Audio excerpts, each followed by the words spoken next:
Hello and welcome to the Peppermint Philosophy Podcast. I'm your host, Adam Burgess. And if you've been following this podcast or listened to it, you'll probably know that it's pretty much all audio. This is the first episode which is going to be uploaded to YouTube, and that's because this episode's different to the previous format where I'm just sort of reflecting on my own and just sort of going over different things that I've been thinking about, and this is more of a conversation. Well, this is just a conversation with a friend of mine.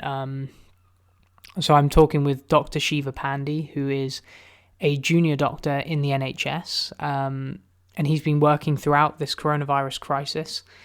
And basically, this is kind of what I want to start doing with this podcast, to have a platform to just talk with people, discuss different ideas and different perspectives, and kind of just get their take and try and see things from their perspective and get their message out there. Because hopefully you will listen to this whole podcast. It's well worth a listen to, because it's one of these it's a human story about his experiences throughout this, his experiences as a junior doctor. And I think it's a perspective that so many of us are so far removed from, and unfortunately, we stopped recording it and we sort of talked for about half an hour after, just sort of discussing the whole thing and how we felt about it. And Shiva brought up this great point, and I wrote it down. He was saying that what was so nice about this experience, and I totally agree with it, is that it was just ordinary people having ordinary conversations. And I think that's something which is so lacking a lot of the time, is that we don't just have these open discussions, and we're so used to just hearing celebrities and people in the media discussing these things, and often they can be pretty far removed from, not to say that they don't have valid experiences and opinions, but often they can be quite far removed from these kinds of discussions where it's just, I'm no one special. He's got this great job, but, he's just an ordinary guy.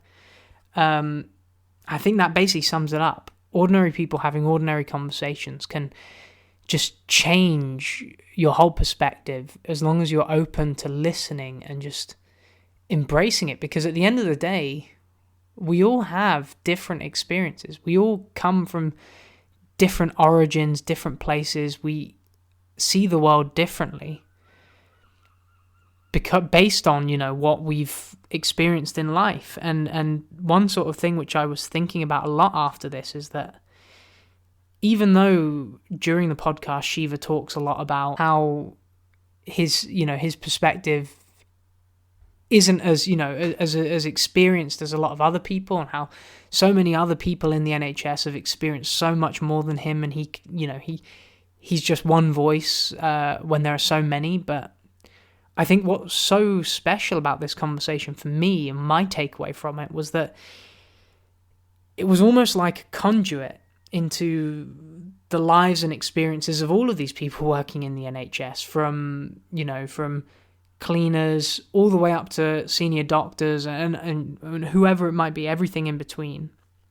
And these sorts of individual and personal conversations can really take you into that world, can really give you that perspective and understanding of what these people are going through. And these are often people that we talk so much about needing to appreciate and what have you, but it's so important that we keep in mind these genuine human stories, and this can be applied to anyone, really, because people can give you that insight. They can give you this whole new perspective which can take you into a totally different world full of different ideas that are outside of your own personal realms, and it's so easy to become walled in your own thinking and to become insular in that regard. You need to open yourself up to having these conversations. I think that's really important, to just experience these kinds of worlds and ideas that you never even knew existed, really. And so I'm kind of, rattling on a little bit here, but without further ado, I want to just move on to this conversation. I think it's an important conversation. It's something which I've been thinking about over the last few days, and I hope that you guys will think about. You'll take these human stories, and hopefully you can share this. And if you like it, subscribe to my YouTube channel. Subscribe to this podcast on Spotify. It's Peppermint Philosophy podcast. Yeah, I'm not going to plug anything anymore because I'm wasting time now. Please enjoy the podcast. Thank you for listening.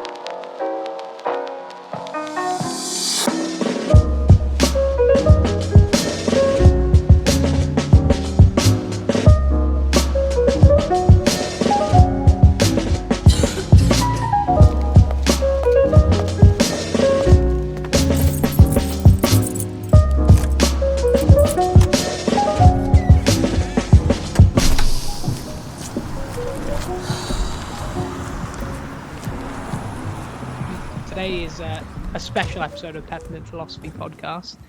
I want to, this is probably how I'm going to do things from now on, just having a couple of people on every couple of weeks. It's mostly just going to be my mates, so it's going to be a bit weird, but we're in the Corona times, and we've been hearing a lot about problems being faced by health workers, key workers, stuff like that. And one of my good mates, Shiva here, is a doctor in the NHS.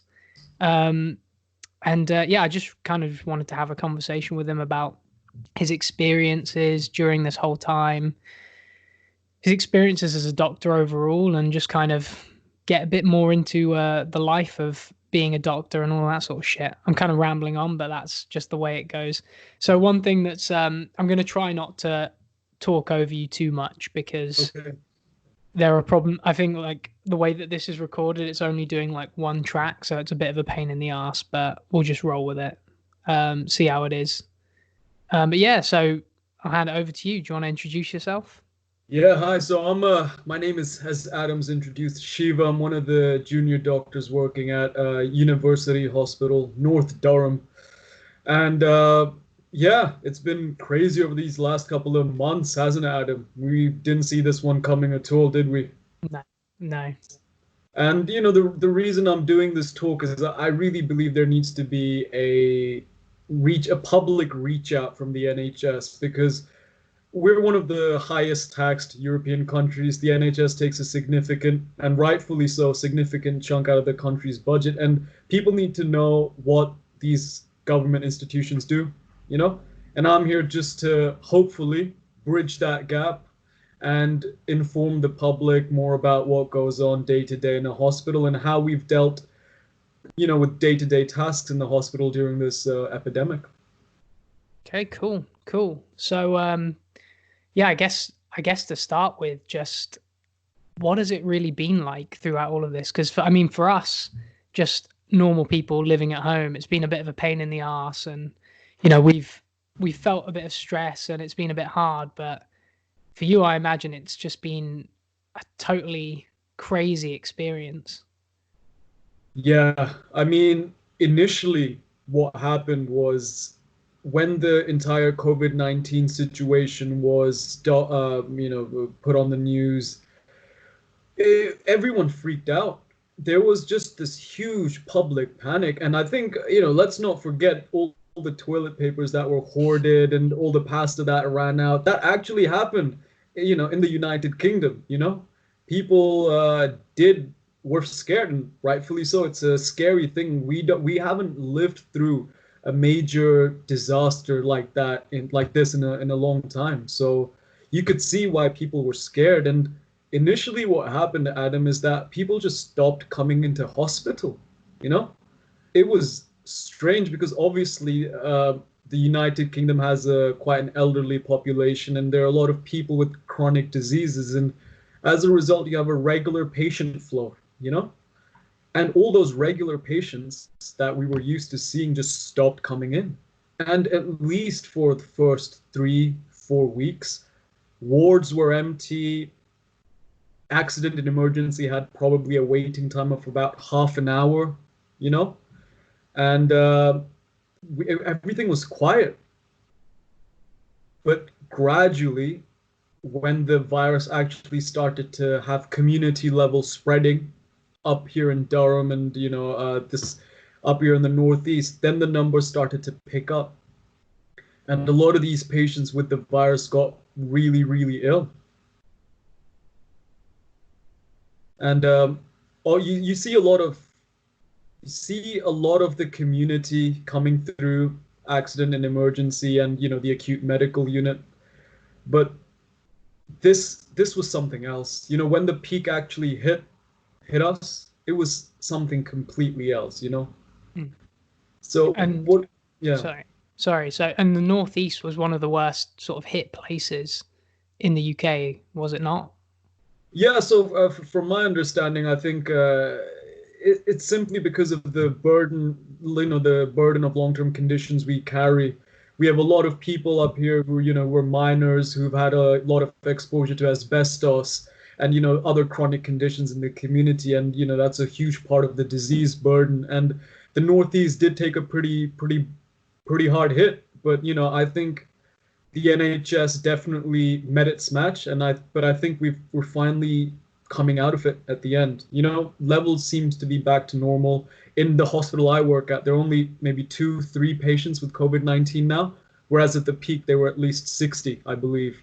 Mm. And I think maybe we're just coming out of the tunnel now into the light, and hopefully we won't get hit by a second wave that Yeah. everyone's talking about. And hopefully we can get on top of the community spread as well. Okay. Yeah. Well, there's a lot of stuff there. Give me just 2 seconds to Yeah, process that. process it. Yeah. So, I mean, so you yourself, you were working on the Corona ward, were you? That's Yeah, that's correct. So I was working in the respiratory ward at the Mhm. time, and you know, when we had that lull, when no one was coming into the hospital, luckily, our senior consultants and registrars didn't take their foot off the gas. They immediately came up to us, showed us how to work the ventilators, put that spare time to good use. Um, you could see the boxes of PPEs starting to arrive, and we got really close to running out of PPE. It almost happened that we ran out of equipment, but we managed. We managed. There was never a point where we completely ran out of equipment, and there were delivery managers who were taking deliveries in the middle of the night.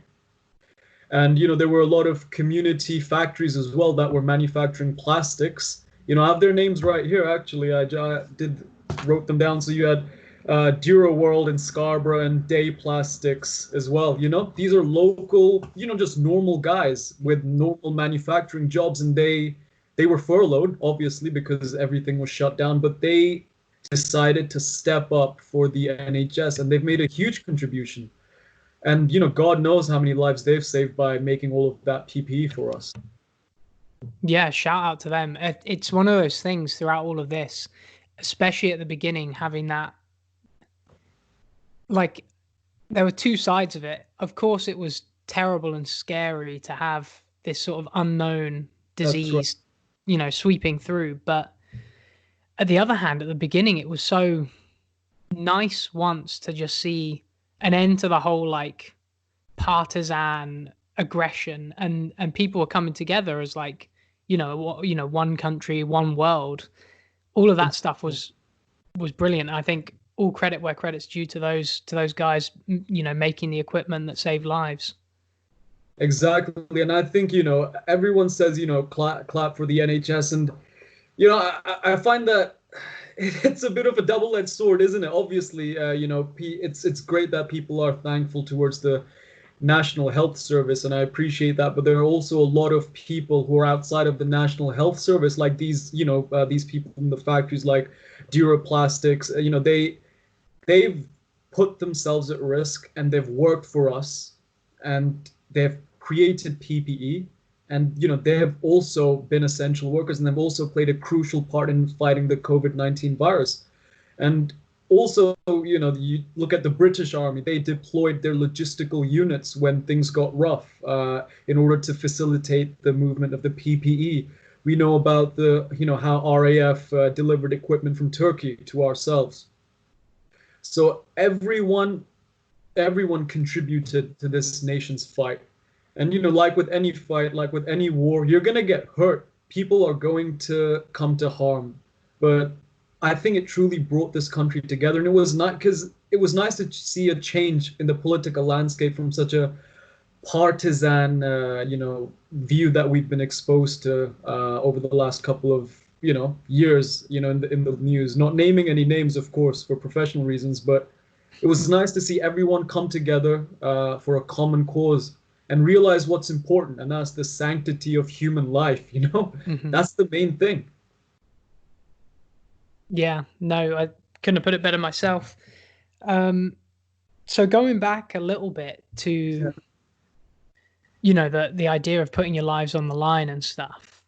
I mean, for you in particular, you're from an ethnic minority. Yeah. You're British Asian. And, especially for me, watching the news, it very much seemed like the first people who started dying in the health service were people who were British Asian. And that number, we've seen that British Asians are the most at risk from dying of COVID-19 in this country. How did that kind of make you feel? So it's a interesting question, and I think it's also very, very difficult because I think in all honesty, we were reached out by our line managers who offered us support and said that, if we feel like we're at undue risk, they were always happy to speak to us to modify our work patterns. In terms of the effect on BAME, I think a lot of our healthcare workers, for example, the truly frontline staff, the real backbone of the NHS, which is, in all honesty, the healthcare workers and the nurses. A significant proportion of them are from, ethnic minority backgrounds, and they're the people who are getting the viral exposure, quite often. And I think that might have influenced it as well. The fact that we're getting such a high viral load. Obviously, you have to take into account socioeconomic circumstances as well. And a lot of the frontline jobs, like a cashier in a supermarket or hospitality, they're done by staff from ethnic minority backgrounds. And they are a significant portion of the essential workers, They're the people who keep the country going. And they were definitely as you can see in the country, they were definitely more likely to be exposed to the virus. In terms of the people who are more predisposed to getting the virus, I couldn't comment on the sciences of it. I think we're still trying to figure out what virus affects what ethnicity more. Those things are still in question. But it was definitely something that you thought twice about. We always had access to PPE. Like I said, things almost got to a point where we were running low. But I never at a point felt like I should pull myself out of the fight simply because of the fact of these statistics. And I don't think any one of my colleagues from BAME backgrounds ever felt they were going to pull themselves out of the fight. Yeah, and I think it's to everyone's credit, when you're in that position, it was literally a fight. It was a war at that point. We didn't know what we were up against, and all credit where credit's due. You guys are heroes. Oh no! You're too humble, but I think there's plenty of people who've been sat here sort of watching it, and it's your second nature. But those, I think, are the most sort of heroic acts. Where someone does something because that's just how they are, that's their responsibility. I truly believe that the real heroes of the COVID-19 epidemic are, in all honesty, I believe the healthcare assistants, the nursing staff, and the senior doctors who make the big decisions. Mm-hmm. I'm just a junior doctor. I do as I'm told, and I try and make patients get better. But the real people who are actually doing the real work, it's primarily, the healthcare assistants, nursing team, and the consultants. The consultants come up with the overarching medical plan. The nurses are the people who are administrating the medications, actually putting that medicine or putting the diagnostic plan into practice. And healthcare assistants are so, so important. They are involved in the absolute core medical practice, which is feeding patients, looking after patients, making sure patients are clean. Those are some essentials of looking after sick people. And they are at the true front lines. They're seeing patients for hours and hours and hours upon end, tending to their needs.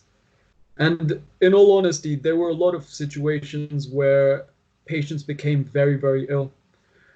Initially, when the virus came to the Northeast, we didn't know much about it. And it was the way patients have suffered with COVID-19 is truly a testament to how deadly the virus is. As you know, the virus is mainly a resident in the respiratory system, and it can trigger an autoimmune response, which can contribute to fibrosis of the lungs. Should the duration of the virus, cause the patient to need either, ventilatory support, for example, or need ITU admission. And the way we had to deal with these situations, we had to really think on our feet. When patients die, we have set protocols in place when patients are dying, palliative care procedures, and the palliative team are so good at making patients comfortable at the end of their life. We did all we could for these patients, but some of them were just in such a bad state because of the virus.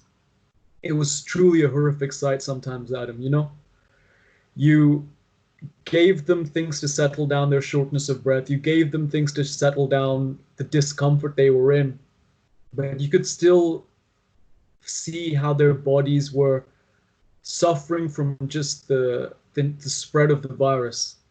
And that was truly horrific, and it horrified many of the nurses. It horrified many of us, the junior doctors. And the senior doctors definitely had to take a step back and realize the true gravity of the situation. But we learned quickly, and we came back fighting. But these are definitely lessons that we won't take lightly, and we'll be better prepared for it in the future.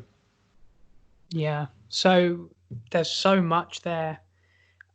One thing I just want to give you a compliment. Whenever I have a conversation with you, I feel like I learn so much about, it's something that's so far removed from what I do on a daily basis, what a lot of people do on a daily basis. And I think one of the things with like the whole, clapping for essential workers and all of that, it as much as it's trying to show appreciation and stuff, I feel like most of us just don't have a clue what's going on day to day in a hospital. Like the people that you were listing there and giving thanks to, these are people that I've often not heard of.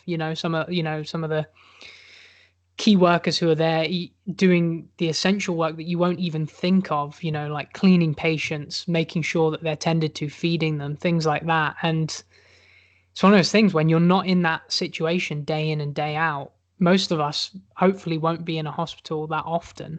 But when you're there, you can really gain an appreciation for them. I think it's important that we, get that voice heard and just sort of understand what it's like being in those positions, being in your position as well. I don't think you should sort of bash yourself at all, because your role is incredibly important as well. I mean, even if you're just, doing what you're told, as you say.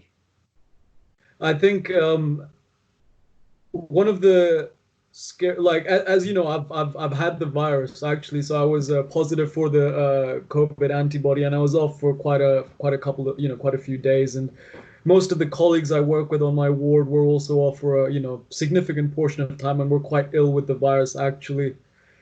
And it's strange, isn't it? Virus is a lot like radiation. You can't really see it, you can't really smell it, but you can feel its effects, and that's why it's so frightening. It's not something that you see coming, it's something that's just there in the air, and that's what breeds a lot of the fear that we've seen in the public. And that's what breeds a lot of our knee-jerk fear responses, like, whether it be hoarding food or just locking yourself in the house. Mm-hmm. And I don't think we've seen anything this unprecedented in a long time. What do you think? What do you think about this country's response to the COVID-19 situation? And what do you think about the NHS's response to the COVID-19 situation? And I let me do mean, my best to defend them. no, yeah, no. So yeah, let me just think a little bit. I think it's been a mixed batch for me because I mean, as you know, Yeah, we've had conversations. I've had so much time to think during this whole lockdown. yeah, That's the one thing which I've sort of majorly been able to start progressing. But I feel like at first, definitely there was a sense of shame, and I think it was the world over. hmm, Just the way that, and I feel like the more that I think about it, it's because I think so many people are ready for this doomsday scenario. yeah, There's almost like this fetishization with like the end of the world, and mm, we always fear it, whether it's nuclear warfare or exactly. invasion, or but we've as soon as you hear this unknown disease which is spreading quickly, suddenly people just lose their sense of community and humanity, and you saw so many people like those assholes just buying out hand sanitizer and stuff like that. So during that period it was very much a sense of shame, and we, the world over, we were talking about how stupid people are. And but I mean, even then, people I know and respect were going out because people were panic buying. They in turn were like, well, if they're doing it, I might as well do it, so I have what I need. And it was just, I mean, I'm quite glad that I didn't buy into that, because I was just like, there's no point in panicking. If, say, we run out of everything, we're fucked anyway. So what difference is it going to make if I have it and whatever? But so initially it was a sense of shame. But the response, I think, from the government and from the NHS, I thought was, it was understandable. We were facing this unprecedented situation that none of us have faced. We didn't understand it. And a lot of people you could see epidemiologists and people who study disease, they didn't understand it completely either. There was all sorts of stuff being, popping up. We had research, coming out left and right, and some of it was good, some of it was bad. And I think at first, though, after the initial sort of clusterfuck, for lack of a better Yeah, term, yeah, I'm sorry, I've got a bit of a potty mouth. Um, Things started to settle down, and there was definitely that sense of national unity, and it made me feel quite proud how people were sort of coming together and setting aside their differences. And you saw the government genuinely seem like they were open to suggestions from the other side, and trying to make this cross-party sort of approach to understanding how we should tackle both medically, economically, and so on. But I feel like after weeks and weeks of basically people just sitting at home and doing nothing, it then devolved again. And back in those days, I was still on social media. As I say those days like it was ages ago, it was only a few months ago. But you could just see there was just a sudden turn, and I feel like everyone just came back with a vengeance, and there were just horrible, horrible things being said to each other in comment sections. And I mean, to be honest, you can't over, what's, they're not the majority of people. The people who write a horrible comment online, that it takes a special kind of person to do that, exactly. really. And I think we need to remember that people who talk the loudest aren't necessarily right. And from my experience staying up here, I've stayed up north for about 5 years, and I've worked in this trust for about a year, and I've been treated fairly. I've been treated well. I've not had I can't speak for everyone, of course, and I'm not claiming to do that, but I've never had any instances where I felt I was picked on for my ethnicity or my background or the way I speak.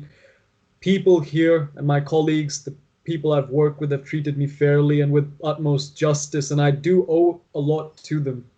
And I'm an immigrant at the end of the day. I was born in India, lived in Singapore for a bit, and I've lived down south for a bit.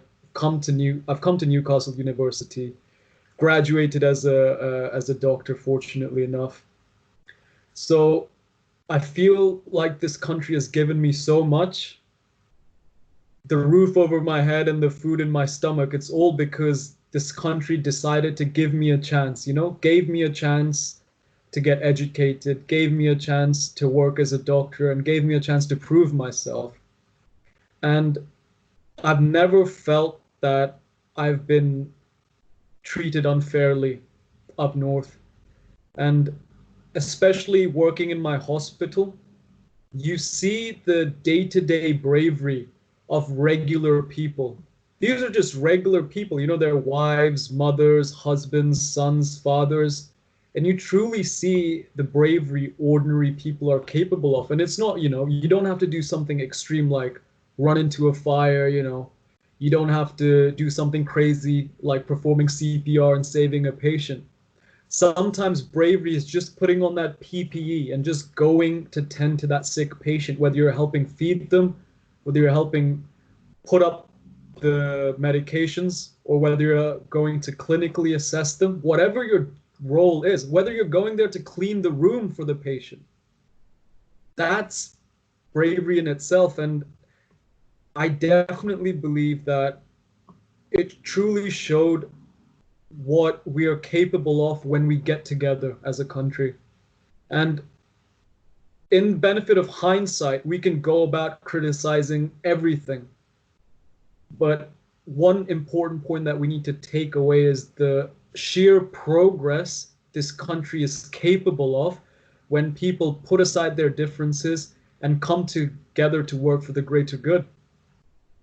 No, you're absolutely right. I think you struck such an important chord there, because so often we've got, it's so easy to remember bad things and forget the good that's going on a day-to-day basis. And I feel like so much of it has kind of come from this, we've almost got this sort of like Hollywood perspective of what heroism is. Whereas, being a hero can be just getting up and doing what you need to do to keep moving and to keep other people moving, in the case of some of these people who are doing things that we don't even consider as being the big jobs in the NHS or in some of these, social services and stuff. But the other thing is the importance of what we are capable of when we just set aside our differences, when we start treating each other as human beings instead of the other or the enemy or the person who has a different opinion to us or whatever it might be. Because for years it's just been this endless cycle of just not viewing each other as human beings almost. If there is a difference, and it's always opinion based, I feel, at this point. There's so much of that kind of disregarding of what someone else is saying, what they're doing, because they have this different opinion to you or whatever it might be. And I think the NHS can act as an institution to bring people together, to realize what really is actually important. We shouldn't politicize the suffering of human beings. That's my number one policy. We shouldn't seek to have any political gain or any sort of ego boost from watching people suffer. And at the end of the day, this pandemic has caused worldwide millions of people to suffer, whether it be directly from the virus, whether it be from losing a relative, or whether it be simply from losing their jobs because of the economic impact of the virus. But we shouldn't allow that suffering to drive us apart. I think there's been enough division, and I definitely feel like the NHS is the sort of institution that can bring people together of all ethnicities, all background, to contribute towards the sanctity of human life, and which you really realize the value of when you see someone die in front of you. You really realize the value of human life when someone passes away in front of you. And it was heartbreaking to have to refuse relatives, coming into hospital during the peak of the epidemic, because that would place unbelievable risk on the members of the public. That would place a really high risk to the relatives. During the peak of the epidemic, of course, now we've lifted some of those restrictions and relatives are allowed to visit, and they're provided with appropriate equipment to minimize that risk. Now cases have fallen. But during the sheer peak, it broke my heart, in all honesty. You not being allowed to see your dying father or your dying mother just because of the infective nature of the disease. And I had to personally break a lot of bad news over the phone. And I had to tell relatives that their father, mother was dying.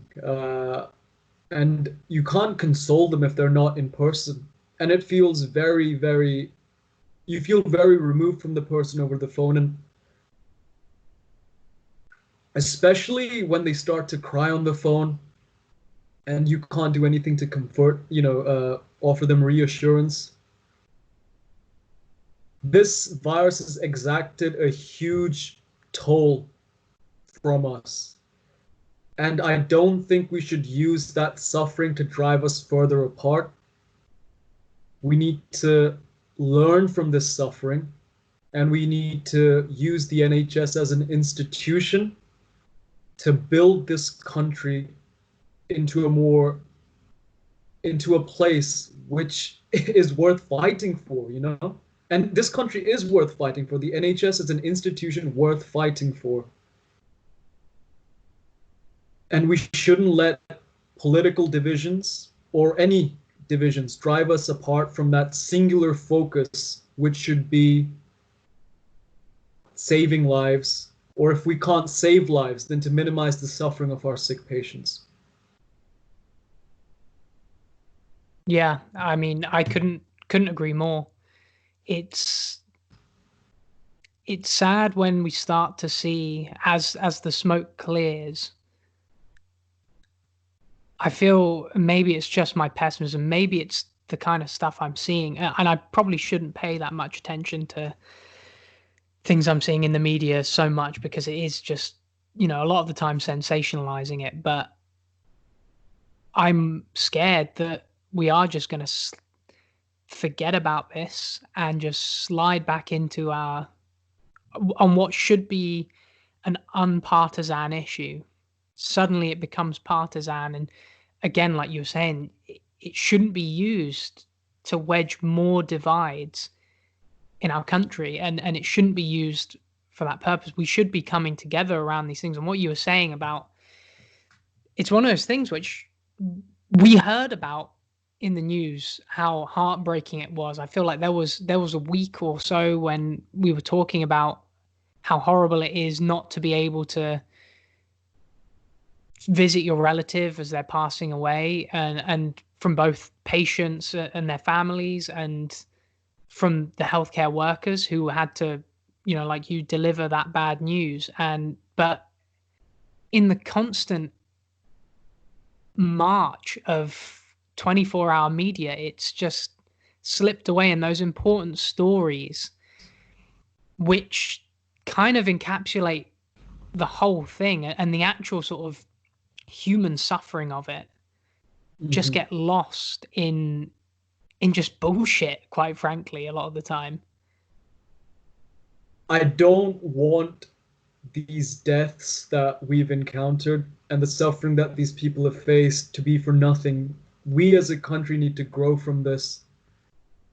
Their sacrifice has to mean something, Adam, at the end of the day. And I'm not just saying this to be melodramatic. I truly feel this from, as a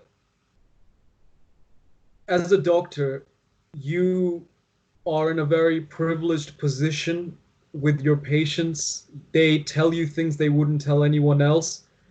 They'll open up to you about age-old family disputes. They'll open up to you about all the suffering they've encountered. And as you see their condition deteriorate, and as you see them becoming worse, and when you start to recognize that they're starting to die, and there's nothing much more medical treatment can achieve, one of the great reassurances I always had was we can always make them comfortable using a variety of teams at our disposal. We have a fantastic palliative care team in our hospital. They're very good at making sure patients get, if they can't be sent home with the appropriate medications, they're taken care of well in hospital with the utmost of dignity. And it also brings a lot of comfort to their families to visit their relatives in their final moments. But when you remove that final caveat, when you remove the family from the equation, then it becomes much more distressing for patients. I've never seen a patient die alone. They've always been with either a healthcare assistant or a nurse. And we do our utmost to make it as humane as possible when they do pass away, that they're not alone. But no one can replace family. No one can replace that intimate emotional support that's offered by a family member.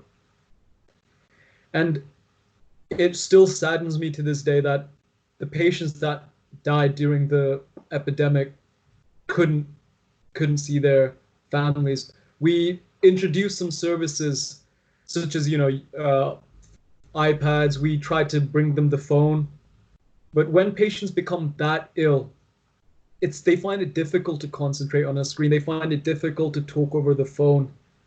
And I don't think anything can truly replace that face-to-face contact you have with your loved one. But given the circumstances were so unprecedented and so difficult, I do believe we did the best we could. But I still have great regret that those people died without being surrounded by their loved ones. And that's something that still hangs over me. Yeah. I mean, I think you said it perfectly again, and I'm going to say that a lot, but you guys did all that you could. And again, you were faced with this unknown variable. And like you said earlier, we're better prepared for it now. And we need to remember that is that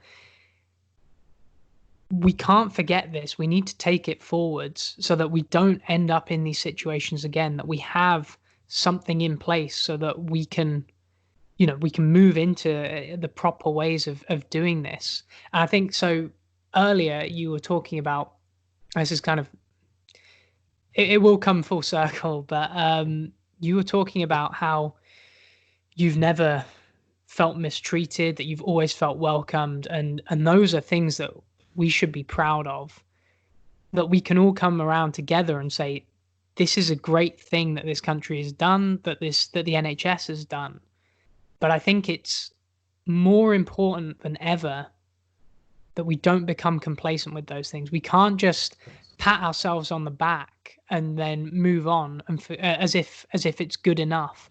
Yeah. I feel like these are the things that we need to be fighting for the most to make sure that we don't slip with them, because I feel like for so long we have just been slipping. We've been losing sight of so many of these important institutions, these important factors that we should be proud of. And it's more important than ever that we hold on to them, remember them, and try to do good by them, try to be better, and build on them, improve them as much as we can. If there should be no misconception, we held on up here in the north, but it was by the skin of our teeth. I'm not saying for a second that everything went swimmingly. Name me a part of the world where things went swimmingly with this virus. And the only reason we held on was because of the people. People chipping in, coming to work, doing those basic tasks, keeping the hospital ticking over, those people returning back to their factories to manufacture PPEs for us. They didn't have to do that. They could have just stayed at home, taken their furlough pay, and just waited for this whole thing to blow over. But they felt that it was their responsibility to get back to those factories, to start producing PPE for us. They put their necks on the line for us. And we owe it to those hardworking, regular people. We owe it to our patients. We owe it to our staff. And most importantly, I think we just owe it to this country as an institution unto itself, that the NHS continues to represent values of equality, diversity, and tolerance. And people, turn their noses up at those things, that they're, throwaway phases that we just dish out here and there. But those things are absolutely essential, Adam. And those things, institutions, strong institutions, need to be there to defend those things. And the NHS can be and has been an institution that has defended those virtues. We try and maintain the best possible service under immense pressure. And I don't doubt any of the people I've worked with. I don't doubt any of the senior doctors I've worked with, any of the nursing team I've worked with. Their commitment during the crisis was unwavering, absolutely unwavering. I know nurses who have, children, and they didn't go back to see their children because they were being exposed to patients with COVID-19. And this went on for weeks. Husbands, mothers not going back to their children just so there wouldn't be a risk of transmission. I'm luckily a single guy. I don't really have those things to think about. I've got a, relatively comfortable lifestyle. But when you're responsible for a family unit, and when you have to sacrifice that time with your family, that's real heroism. And thousands, if not hundreds of thousands of NHS staff made that sacrifice. I myself, I'm not a hero, but I haven't seen my parents in almost 6 months. It does get hard, but it's all worth it when you see patients who have recovered from the virus being wheeled out. You see patients recover, and if they can't recover, you make them as comfortable as possible. You can't win all of the time with these cases, and I don't pretend for a second that we win against every single infection that comes in through our doors. And you need a family support unit to take some of that stress off you. And a lot of people lack that, unfortunately, during this epidemic, through no fault of their own, and only to protect others. But I think that's one of the main issues that our guys had to battle with, especially people with children. Yeah, I mean, again, these are the human stories, which, again, I feel like they were up for a little bit, but they were never the headlines. And in actuality, I feel like these are the most important ones, because it's so easy when you're talking about policy and politics and so many of these sorts of overarching umbrella things. It's so easy to get lost in the people that it affects. And I think it's beautiful. I mean, you're educating me, you're informing me of things that I wasn't even aware of, how this affected people on a human level, how people coped with it, and how brilliantly it's been dealt with. When you think about how I'm gonna do what the government do in this unprecedented scenario. And it was unprecedented. People have to realize that we got blindsided. No one was prepared for this. But given the circumstances, I think we had a pretty good response overall. Even if we were on the back foot, which we were on the back foot initially, we got there in the end. People showed up to the occasion. And we did the best we could. I have no doubt in that. And I can proudly say that with the resources we had, with the manpower we had, we truly did the best we could. And I'm sorry we weren't perfect, but I don't think any of us could have tried any harder. And I know there are some members of the public that have used the COVID-19 situation to criticize the NHS, to criticize the way we deal with things. But I can assure you, every man and every woman I've worked with in that hospital was giving it their all, whether it be the porters, whether it be the domestics, whether it be the healthcare assistants, the nurses, the discharge coordinators, the senior doctors. Everyone did their part to the utmost ability. And it's not just us in the NHS. There were so many members of the public who showed up to the occasion. We had huge donations from the public for face coverings. I've already talked about how people went back, picked up, put their boots back on, put their hard hats back on, went back to the factory to help us out. The army was kind enough to deploy their men and women to help with the logistical side of things. This was not an effort that can truly simply just be put down to the fighting spirit of the NHS. This has to be put down to the fighting spirit of the British people. Not even the British people, just people in Britain fighting for Britain, fighting for each other. People from all ethnic backgrounds, all nationalities. We have nurses from all over the place. We have them, from local to Italy, to the south of India, to Eastern Europe, from Philippines. It's an international community in the NHS. And do we have issues? Which institution doesn't? Point me to an institution that doesn't. Do we try and learn from our issues? Yes, we do. Is there room for growth? Of course there is. Will we stop growing? No, we won't. We'll keep moving in the right direction, but we have to fight to keep moving in the right direction. And I believe the NHS is truly an institution that can bring people together from all backgrounds. And like I said, I don't look like I'm from the Northeast. I don't talk like I'm from the Northeast. But with the hundreds of patients I've seen, with the hundreds of relatives I've talked to, no one has ever remarked to me that I'm not where I belong.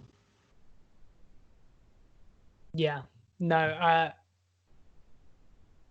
I mean, it's beautiful. I mean, one of the things that I think a lot of people lose sight of, especially when they're doing these criticisms and spouting all of this stuff, it's one of those throwaway lines, but hindsight's 2020. Yeah, 100%. It's so easy when all is said and done to look back and be like, oh well, they should have done that, and you get these sorts of armchair experts and stuff doing that. But it's not to say that there aren't things that we can do better. Of course. Point at anyone, every single one of us can do something better. But at the time, we have to remember that this was something which no one was expecting. I remember way back in February when, before lockdown, when it was sort of just inkling in the news, and we were just sort of all joking about, oh, this disease. Oh yeah, well, I guess, what if it comes here? Oh well, we can't forget that we were doing those things. We were joking. We took it seriously. We then didn't take it so seriously. We can't just forget these human experiences. Again, I think that's the key bit, is that the human experience is what really tells the story. Yeah, and I completely agree with you, Adam. And I think it's a really important point you make.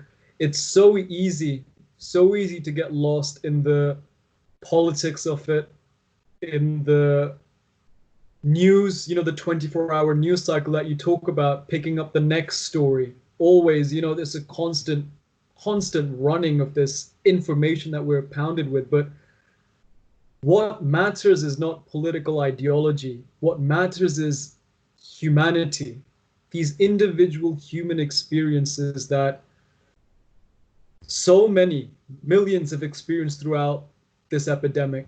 That's what's truly important. And what the NHS can learn from this is it should recognize its strength to bring people together. And I know I keep saying that, but that's so important. What other institution brings together so many people from so many different backgrounds together to work for a common cause? And like I said, we've got doctors, nurses, healthcare assistants from every corner of the world. And never have I felt out of place working alongside them. And it's truly testament to the contribution people can make to the NHS from whatever corner of the world they may be from. And that truly is something worth fighting for. That truly is something worth fighting for. We have people from every corner of the globe, Adam, every corner of the globe, with different mother tongues, with different accents. And we never stopped working towards that common goal, which was to get patients as well as we could. And if we couldn't do that, make them as comfortable as possible. To see people of so many backgrounds reunited in this common purpose shows us what this country is capable of and shows us what humanity is capable of. I don't need to hate you because you look differently, speak differently, have different religious or political beliefs. Both of us agree that human life is important. Both of us agree human suffering is bad. That's all we need, right? To move forward. Yeah, and I think it's a testament to how those simple commonalities, even though they just sound, they sound so simple, but they're what bring us together. And I think we can take that not only when it comes to healthcare or even in a national crisis, we should take that through our entire walk of life, Exactly. We're all different. We're all individuals with our own views and opinions, some which we might find offensive or whatever. But if we can start from the common ground of, we're human beings who think, feel love, hate, feel anger, feel happiness. If we start from those simple points, we can learn to treat each other better. We can come together on those common grounds and hopefully build something new and better together. And that's what my hope is, Adam. My hope is that we build something new from this suffering that so many people have had to endure. That something good comes from this, and I'm sure it will. The people in this country have that resilience, and we shouldn't lose sight of that common goal. Universal healthcare, good quality healthcare, and most importantly, sanctity. I know I keep saying this, but the pure sanctity of human life, the preciousness of it. It becomes easy to, I mean, we both of us have seen figures, 100,000 deaths in one country. This is what the curve looks like. Is there a second wave coming? It's easy to become lost in the statistics. I mean, you have to realize behind every single number, there's a human story of a person, who had the capacity to love, who has the capacity to feel pain, who suffered behind that number. Our brains, I think maybe it's from an evolutionary perspective, we're herdsmen, we can only count up to 12 before our brains start getting overwhelmed. Figures of hundreds of thousands don't really make sense to us. The only way you can truly make sense of the suffering of the situation and the extraordinary situation we find ourselves under is by talking to human beings who are in that situation and getting and trying to understand their experiences. Whether it be the lorry drivers who funneled around supplies in the country, whether it be a doctor as myself, like myself, or whether it be anyone really who was involved in these truly extraordinary times, because that's what makes a country. Institutions are important for protecting certain values of a country, but the country is nothing without its people. Nothing. And the people are what make the NHS, and the people are what makes this country. Yeah, you've given me so much to think about there, because you're 100% right. It's so easy when and I got drowned out in it. So many people got drowned Happened out in to it. me too. Yeah, happened to me too. And we're just there, just day in, day out, looking at the figures. 100 people died today, 200 tomorrow, 300. And when you're looking at those numbers, it's so easy to forget that each one was a person. Yeah. Each one had a family. Each one had, friends, lovers, people that they cared about, who cared for them. And suddenly they were gone. And we can get so caught up in just these, like, oh, well, we're doing better than them, or whatever it is. And it's just, when you're focused on that, you lose sight of the human loss, which is that's the true tragedy of it. And that's the thing. And you're 100% right. We need to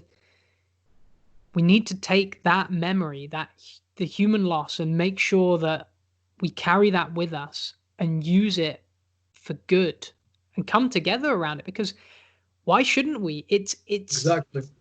It's something we all share. We all share life, and we all share death eventually. That's right. And we need to have that kind of interaction where we're going around and get off our phones or whatever and stop looking at some of these things and just start talking to people. I 100% agree. Individual stories shouldn't be forgotten here. And I'm not talking about my story. It was completely, I have experienced not even a minimal amount of suffering compared to what some of my peers and some of my patients have gone through, and some of their family members have gone through. I still struggle to think about those times I had to inform family members over the phone that their relative was imminently dying or was dead at times. And you can't comfort them, Adam. You hear them cry, you hear them take a deep breath in, and there's nothing you could say or do that could make that moment any less painful for them. And that's something I began to realize, is that sometimes there's nothing you could say or do to make the moment any less painful to them. But what you can do is just give them that space to grieve, because grieving is also what makes us human, and grieving is a natural process, and they should be allowed to grieve. But one of the evils of this virus was it stopped the natural grieving process. Patients would often come in not feeling particularly unwell, but then the virus would take hold and it would cause a sudden drop in their physiological function. And then these patients wouldn't respond to treatment at times, and then they would be palliated and they would be made as comfortable as possible whilst they were dying. But that stopped the natural grieving process for the families, because when the families dropped off their relatives, they were relatively okay. And then we're calling them and telling them that relatives are no longer okay, and the family don't get to see that deterioration. So in their minds, it's still the same person that they dropped off at the hospital. And that really interrupted that grieving process for them and made it more painful, because they couldn't see the decline, and they found it harder to come to terms with the decline of their either father or mother. And that's why I think this virus has truly been an extreme case of cruelty, and needlessly, hundreds of thousands of patients, hundreds of thousands of relatives have, across the world, maybe in the millions now even, have had to suffer this interruption, this crucial interruption in the grieving process. Yeah, no, it's one of those things that you just don't think about either. It's Yeah, you're blowing my mind here. And again, this is one of those things I love talking to you about this, because it's a world that's so alien to me, and I think it's so alien to the majority of people. We know this world from, like, well, we get these snippets or like snapshots of what's going on in hospitals, and we talk about we talk about it as if we know, but really we don't. And it's this day-to-day suffering. And you were saying that you haven't seen as much suffering as many others, but you've opened my eyes to it. And hopefully, if anyone beyond our one mate is listening to this, they'll hopefully gain an appreciation for just how much this can affect not only the people who have the disease, but everyone around them who doesn't get the chance to grieve properly, to see how it's happening, and to be confused by it. Because I feel like that probably is a big contributing factor, is the confusion. You drop them off and they seem fine, and then suddenly they're gone. It's horrible. It sounds so horrible. Yeah. So I really pray that this suffering wasn't for nothing. I really pray that people remember what's happened in the hospitals, in the care homes, in the community. And I hope people come together at this difficult time. We can't solve suffering by creating more suffering. And we shouldn't allow ourselves to be drowned in the statistics, to be drowned in the speculation, to be drowned in the sheer, the entire geopolitical sense of the situation. We should focus on the individual, on the community, and try and help each other the best way we can. Because I believe at the start there was this sheer, every man for himself almost kind of atmosphere. But we came back from that fast enough. We realized that what we were doing was wrong, and we pulled together fast. Everyone got behind the National Health Service. Everyone got behind essential workers. And I don't think we talk about enough essential workers outside of the NHS. When the cashiers, the lorry drivers, the factory workers, the military personnel, and God knows how many other professions I'm missing out, who went and they did their job when they didn't have to. They didn't have to go out and do it, but they did it nonetheless, and they put themselves at a greater risk. And they are what got this country up and going again. Because this country's still on its feet, Adam. It's still on its feet. It took a hell of a punch, but it's not down yet. It's got plenty of fight left in it. We've got plenty of fight left in us. And it's all because of us coming together. Yeah, and God bless to you, to everyone in the NHS, to all of the key workers, cashiers, cleaners, people who just went out of their way to keep things moving and to keep people safe.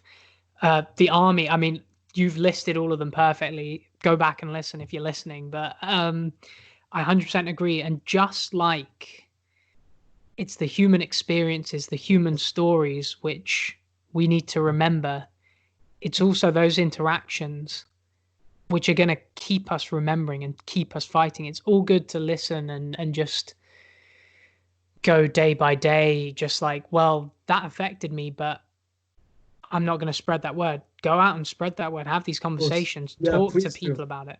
And it needs to happen. We need to keep this memory of the people who are lost, the people who are affected, the people who came in our moment of need to keep us on our feet. We need to keep that message going, because that's the only way that it's going to be remembered in this 24-hour news cycle where everything's just hammering and hammering and hammering, and we're just constantly finding the new thing. We need to stop and pause. Exactly. Take in this moment that's happened, and in the memory of these people who were lost and the people who are affected and debilitated by this disease as well. In their memory, we need to keep these stories alive. And we need to build a better future for them. Yeah, 100%. And in their memory, we need to build a better future for them, Adam. One thing that this conversation has kind of made me aware of was how much I feel like throughout this whole thing, I, like so many others, I think we were trying to seek answers, because I think as human beings, we try to contextualize what's going on. We try to compartmentalize it. We look at statistics, we look at numbers, we look at these experiences, and we don't necessarily reflect on them as much as we should. And I feel like for a long time we've been talking throughout this. I've gotten fixated on geopolitical stuff, especially. I think I've been, talking about how angry that's made me feel. Like, but I feel that I missed what's happening close to home. And I think the more we focus on that, the better. I mean, I don't want to turn this into like a geopolitical sort of discussion. It's not about that, I don't think. But I think it's one of those things we need to be aware of, is that we can so easily slip away from what actually matters. I mean, nothing, politics, economics, the general government policy, none of that is important to me as a physician. I'm a physician. I'm not a politician, nor do I endeavor to be one. The emotional closeness you get to patients is absolutely is probably the greatest reward. Mm. The fact that you can help them get better, and if not, you can minimize their suffering. And I've never felt, as you know, I've had a difficult year. Foundation years are hard enough without a global epidemic breaking out. And there have been some moments where I've found it difficult, and I've wondered whether this is the right profession for me. But now, seeing the difference that it makes, even though it does take a personal toll from all the workers, not just doctors, Adam, all the workers, it takes a toll from them.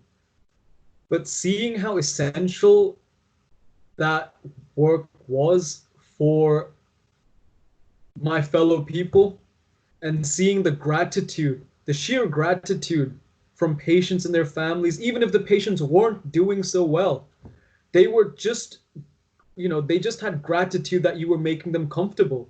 Even if the families knew their relatives were dying, they showed us gratitude for making them as comfortable as possible.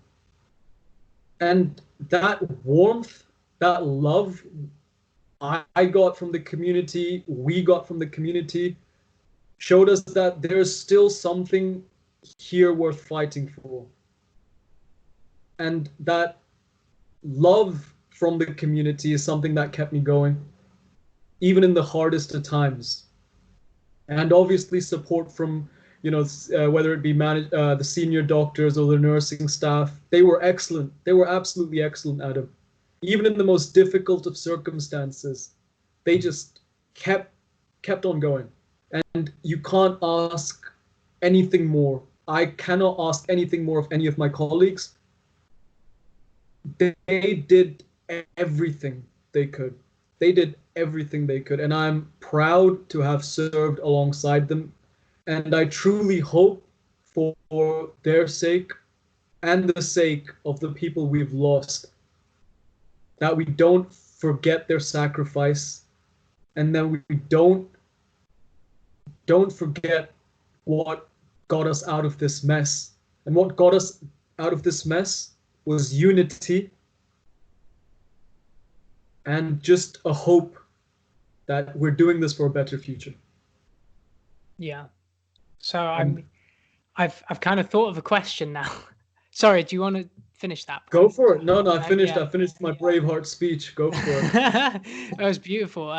Hopefully it should be a rallying cry, but I think so. You kind of touched on it a little bit, and I don't know how much you're willing to talk about kind of the struggles of being a doctor, because you were saying how this last year, and we've had conversations about how difficult and stressful it is, and the pressures that come with being a doctor, or even anyone in the National Health Service. And I think, again, that's another important thing that most of us don't get clued in on.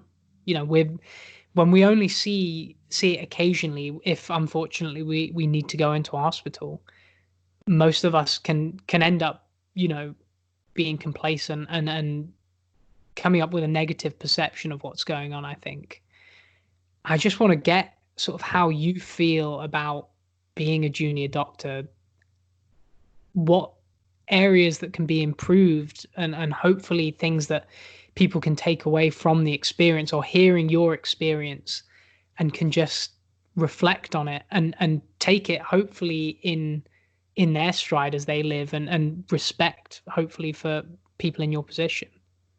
So I think one of the main things I learned as a junior doctor was just the dichotomy of leadership, if you'd like. So you're in a very curious position as a junior doctor. You are placed in, you're the coordinator between the senior doctors and the nursing staff. Your role is to make sure that you implement the medical plan or the surgical plan, depending on your specialty, and you inform the nursing staff, and they give you feedback on what they feel the plan should be, and then you have to balance those two not opinions, but those two professional experiences in order to deliver patient-centered care. And what I learned really early on is that coordination and communication is the basis of leadership. So senior doctor tells you to implement a plan. Nursing team is aware that that plan cannot be implemented for the following reasons. And then you have to find a workaround. So you need to know the commander's intent. So you need to know what the doctor's intent is. Are we treating this patient actively, for example? Are we palliating them? Is this patient mainly staying here for social reasons? It's all about balancing and coordinating that response to make sure the patient gets the appropriate care they need. So always, for my advice would be for junior doctors just starting F1 now, always listen to the nursing staff. They have got their finger on the pulse, and always try and understand the intent of the medical plan. Is this medical plan an interventionist plan? Is this medical plan a palliative plan? Is this medical plan a discharge plan? It's all about bringing those facets of key information together and implementing them, making sure that you get a patient-centered approach. One of the stories I like to tell is one time I was on a night shift, and horrible sleep during the night shift. I never sleep well. And the night shift was coming to an end, and we were called to see a patient whose early warning score, so early warning score, as you probably know, is just a mixture of the observations of blood pressure, heart rate, and if it goes above a certain value, their early warning score goes up.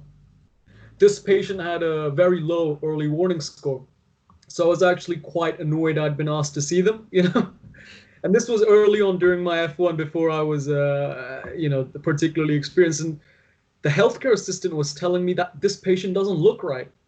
And in my ignorance, I was thinking, you know what, why have I been called? This patient's not scoring anything on the system. And as soon as I did an ECG on the patient, the next thing I was doing was calling a senior doctor. So that instance, luckily, nothing happened to the patient. Everything was fine. And the healthcare assistant did a fantastic job there. And that's when I realized early on that you listen to every single person who's in and around you, every single person with experience. They all have something important to say. And just because you're a doctor doesn't mean you're a big shot. Everyone, it's a multidisciplinary team approach. Everyone should be equal. Everyone's opinions should be taken into account. Only then you can deliver the best clinical care, Adam. So it's about getting rid of your ego. A lot of people get a stethoscope around their neck and they start feeling like they're out of this planet. Not many people I've seen. Most of the people I've worked with have been fantastic. But that's a dangerous thought process you can get yourself into. Luckily, we were taught well enough not to do that. And luckily, the nursing staff were very, very very good with us, and so were the senior doctors. So we learned quickly. That's one of the takeaways point I would have. Minimize your ego, work closely with the nursing staff, try and understand the intent of the senior medical or surgical plan, and always put the patient at the center of your decision making. Yeah, I mean, brilliant advice. I think you can definitely take that away to sort of any walk in life, really. It's you need to be working with the best possible advice, and other people have different experiences which you've never had before. So they will know, or they will be able to sort of bring that up, and hopefully you won't have the ego to just dismiss them. And it's a beautiful story. But one thing I guess that surprises me is, so as an F1 junior doctor, Yeah. are you immediately put into a position where you're kind of calling shots? Not necessarily. You have a lot of support, and I do mean that sincerely. We have the acute intervention team, which are nurses who are very used to looking after acutely ill patients. And at the start, they were there to guide us through the ins and outs of immediate patient care. I felt that we were very well trained from university, but obviously applying that theoretical knowledge in a real life scenario is different. And I believe the acute intervention team and the appropriate support from the senior doctors at the start of our jobs put us in a very good position to look after patients well. And you learn a lot on the job, but there's enough support there to make sure that the patient gets the best care possible, regardless if you're starting new or if you're a year into the job. The patient will still get an excellent care from the AI nurses, from the junior doctors I've worked with. And if you feel like things are getting a bit above your head, senior doctors are more than happy to step in and to guide the process. So I think that it was a learning curve for sure, but I never felt at any point I was unsafe. I never felt at any point I was left out to dry. I always felt that there was a level of good support, and then eventually you just know what you're doing. And it's real testament to those nurses in the AI team who've done a fantastic job, and they teach you something new every time. They teach you new something every time. And the senior doctors, they've been brilliant, absolutely brilliant in helping us transition from being junior medical doctors to now being, not a senior medical doctor, but getting there. Yeah. No, I think yeah, it's because it's kind of, to me it sounds so scary being put in that position where you Responsibility makes you grow, Adam. yeah, That's what I feel. When people put you in charge of stuff, initially you're taken aback by it, but it makes you more conscientious, and it makes you realize that people are counting on you, and it makes you more diligent, and it makes you care for people. And what I'd say to if they are any junior doctors watching this is just care about the nursing staff. Just have a genuine care for the nursing staff, a genuine care for the healthcare assistants, a genuine care for the senior doctors, and most importantly, genuine care for your patient. If you care about people, they'll care about you. And it makes for a fantastic working environment when you have that rapport, when you have that trust, and when you have that confidence in each other's ability. Then there's almost nothing that can stop you. yeah, and I think it's so often we can get caught in this idea of well, you can't walk around life, with oven mitts on. At some Exactly. point you have to, you do, the best teacher is putting yourself in that scenario, going out of your comfort zone. And at first it's going to be uncomfortable, but you're going to learn, you're going to make mistakes, you're going to do things right, and you're going to become better for it. And yeah, I mean, it's scary, but you're a testament to how it works out in the end. And No, not at all. I owe everything. I'm honest in saying this. I owe everything to the senior doctors I've worked with, my clinical supervisors I've worked with, my educational supervisors, and most importantly, I'm truly indebted to the nursing staff and to the healthcare assistants. They have their finger on the pulse, Adam. They are so good at what they do. They're the first people to tell you if a patient's looking poorly. The observations and the blood results follow later on, but if you want to get it right, listen to them. They know those patients inside out. They've been looking after those patients for days, if not weeks. Listen to your people. Listen to the nurses, the healthcare assistants. They know what's going on. And then help them, and they'll help you to solve the problem. And the patient will be thankful for it. Do not go there thinking that you're going to boss people around, because that makes for such a toxic, horrible environment. And it's never beneficial for patients if you approach working like that. It's all about taking the information, conveying it to your team, and taking the information back if you're struggling. Communication, lack of ego, and just they'll see through you. If you pretend to care for someone, it's so easy to see through. People think that all you need to do is say a couple of nice words or pretend you care and people will like you. But how long is that going to last, even if you're the best actor in the world? Maybe a month, maybe a month and a half. After a certain period of time, people will start to realize this guy actually doesn't really care about us. He's not actually concerned with our well-being. All he wants to do is minimize work for himself and pile on his responsibilities onto us. And people will see through that. So I'm not saying that you should manipulate people into thinking you care about them. I'm saying that you need to become a better person and care about them in the most sincere way possible. It should be your responsibility to make sure the nurses are happy with the plan, the healthcare assistants are happy with the plan, and the senior doctors are happy with the plan being implemented. Keep everyone up to scratch, because at the end of the day, as a junior doctor, you coordinate everything. You are the nervous system of the hospital. And without a good nervous system, you're going to be paralyzed. So keep working, keep working and keep that ego to a minimum.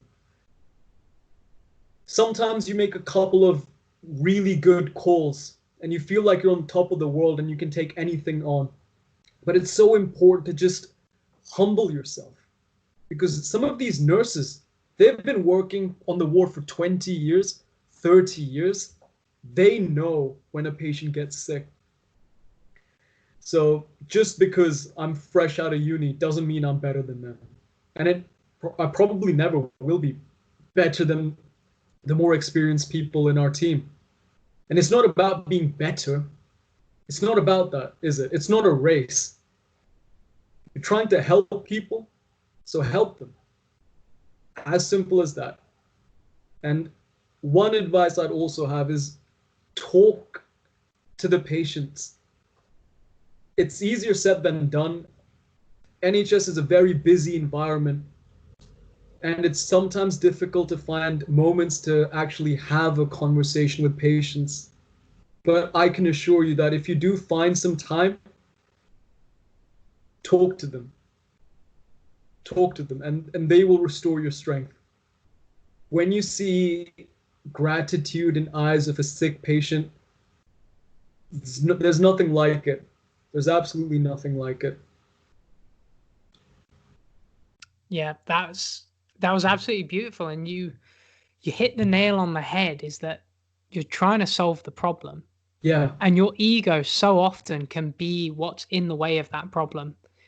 That's the thing that's preventing you, because it's so easy for us to get caught up in this idea of wanting to be the solution, needing to be the reliable one to do something which is going to solve the problem. But the reality is that you're a person who has your experiences, and there are so many other people who have more applicable experiences. You need to set that ego aside. You need to work together and come together to solve the problem. And that, at the end of the day, it is just solving a problem. It's got exactly. nothing to do with you becoming better or you being the hero. It's about just a simple problem that needs a solution, and that teamwork is the most crucial thing. It's working together, respecting the people that you're working with, and having that rapport to be able to come together and solve it and save a life in your case. But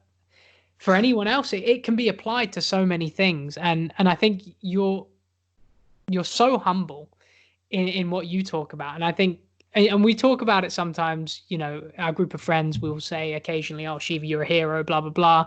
Oh, And you hate it, but it's because yes. you're humble, and that's never change that, because one thing that I respect about you so much is that you set yourself aside and you feel pain, you feel suffering, and you hurt, and you're open with that. But at the end of the day, when it comes to doing the job, when it comes to solving the problem, you can set that aside. And I think hopefully that's something that you see in yourself. And don't get too big headed, of course, but like other people see that. And I think when you're being that way, when you're showing genuine care, you're absolutely right. People see it and they know when you're a faker.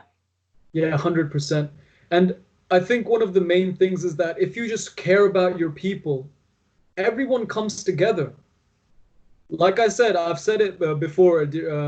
I don't talk like I'm from up north. I don't look like I'm from up north. But you'd be surprised. People don't care where you're from.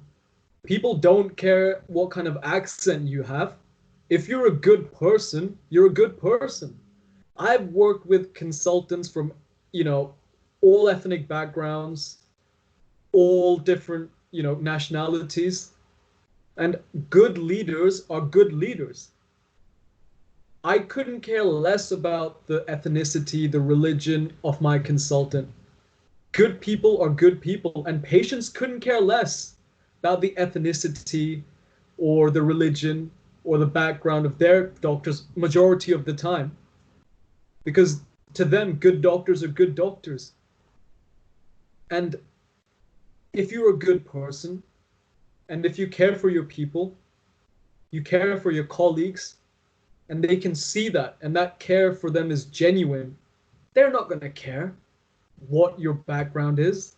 They're not going to care what language you speak at home, because the goal of coming together to ease the suffering of other people, to make them better, that's a goal that's above all of us.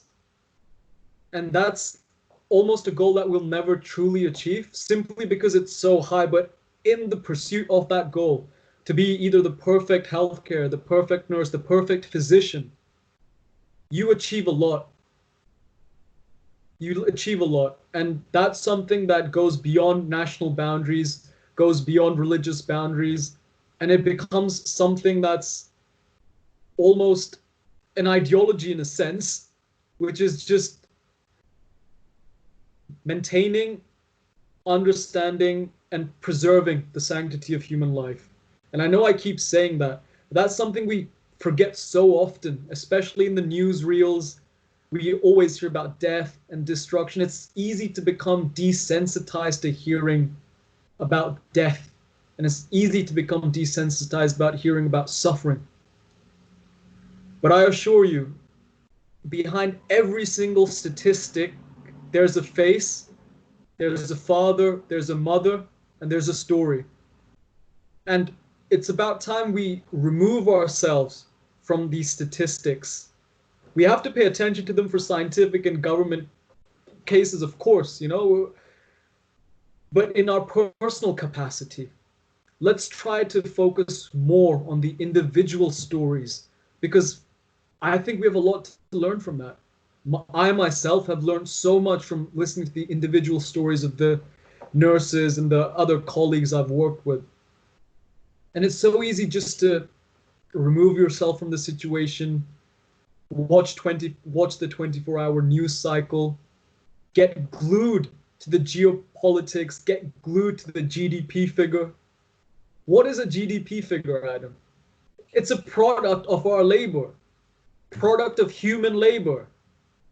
If there are no humans, how are we going to labor over everything? What is the main premise of focusing on the GDP figures without focusing on the underlying humanity of it all? Yeah. And oh, sorry, I'm getting a bit of feedback. God, I mean, so much there. But I think you summed it up perfectly. It's about human life. It's about coming together and setting aside those differences, and it is in some ways creating a new ideology that we can all share. Who's going to be opposed to that at the end Well, of the exactly. day? It's Who's opposed? Which decent, self-respecting person will be opposed to making sure that sick, vulnerable people or people who become ill through any reason don't deserve compassionate care? That's yeah, something we can all get behind. We don't have to get political. We don't have to get partisan. We don't have to get legal about it. Just save the person. Work with other people around you to save the person in front of you. It's as simple as that. yeah, and yeah, it's one of those things. Politics has just infected everything. It's infected things that shouldn't be political, and this is one of those issues. And I want to thank you so much for bringing it up and bringing this conversation here. People need to be good. They need to remember the human stories, and they need to come together. And hopefully some more people than just that one mate will actually listen to this. But Yeah. Thank you very yeah, much for your time, Adam. I really do appreciate you taking the time to listen to me. I know I must have rambled on a bit, and you're going to be editing a fair bit out of it. I feel But like most of this is going to stay in, and you shouldn't thank me. I'm thanking you. You're doing this. You're bringing this amazing story and this human story, and I am honored to hear it. And I hope that I can use this as a platform to spread it a little bit between the handful of people that might be listening. But I really feel like, and I just like this to be my final point, if I'm not taking up too much of your time. Go for it. We have a responsibility as workers of the NHS. We take up like I've said, a significant portion of the public budget.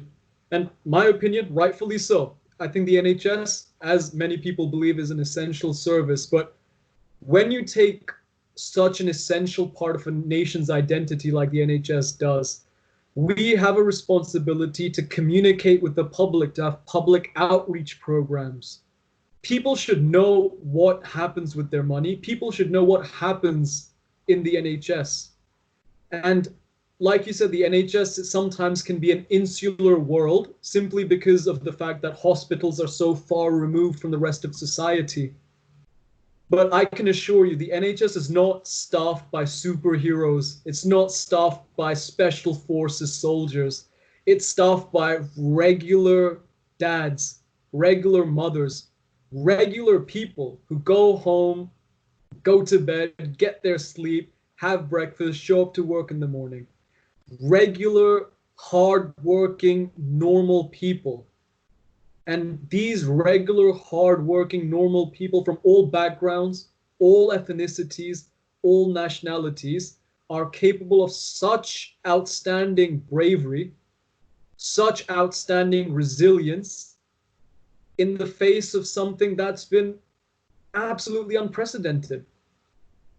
And this should be a unifying force for the country, that we get behind the National Health Service and we get behind the mission to protect the sanctity of human life to the best of our ability. And I think that's all I've got for today. Amen. Thank you so much again. No worries. Thank you for your time again. All the thanks is to you, my friend. But so Dr. Shiva Pandey, do you have anything you want to plug? I mean, I don't know if you want to do anything like that. Oh, no, I'm afraid I don't have anything to plug. I wish I did. I wish I had maybe an Instagram account or anything. But no, I think I wouldn't like to plug anything. I'd just like to give a massive shout out to all the essential workers who've worked in the University Hospital, North Durham, Darlington Memorial Hospital, every single one of them, absolute heroes, every single one. Me, not so much. I just do as I'm told. I don't have much going for me, but those nurses, those healthcare assistants, those senior doctors, they fought tooth and nail for this country. Let's give them something to fight for, Adam. Let's build this country back up to be a beacon of unity and a beacon of light in a fairly chaotic world. So let's work together and let's make sure that all the sacrifices that were made were for something. Yeah, preach. Thank you again. Yeah, we'll